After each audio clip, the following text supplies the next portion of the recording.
Kids is a 1995 American independent teen drama film written by Harmony Korine and directed by Larry Clark. Kids is centered on a day in the life of sexually active teenagers in New York City and their behavior towards sex and substance abuse like drugs and alcohol during the heights of the AIDS epidemic in the mid-1990s. Early in Kids, there's a scene where Telly and his friend Casper are walking along Manhattan Street. Telly, who is about 15 or 16, is describing his latest sexual encounter, which we have just witnessed in heartless detail. Casper is swigging from a bottle which he has probably stolen from a convenience store. A mainstream difference in this film would be that the detail that sex is portrayed in, as it is not censored like the majority of mainstream films, and the negative light that the kids are put in. Telly's language is like that of a middle-aged pervert. He talks about his enthusiasm for de-virginizing young girls. Casper cheers him on, and it becomes clear that neither of them has any interests or any curiosity for any values of any female. Casper pauses casually in plain view of passersby at a street corner to urinate. This is another example of how weird this film is.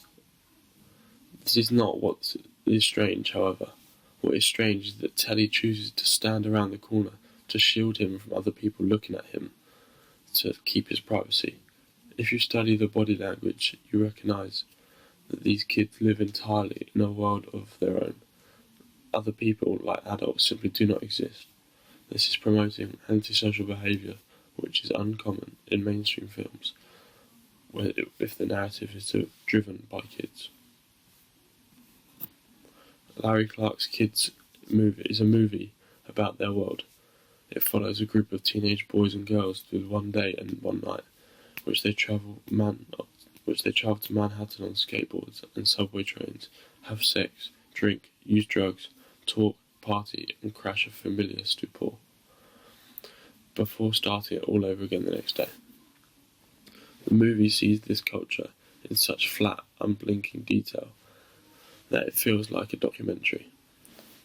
It is almost as if they're detached from society and they do not care about what other people think, and their mentality is that as if the rules were made to be broken. As one of the boys is seen having sex with an underage girl as young as 12, which is common all throughout the film, which is unacceptable. This could be why the director is controversial in other films he's made.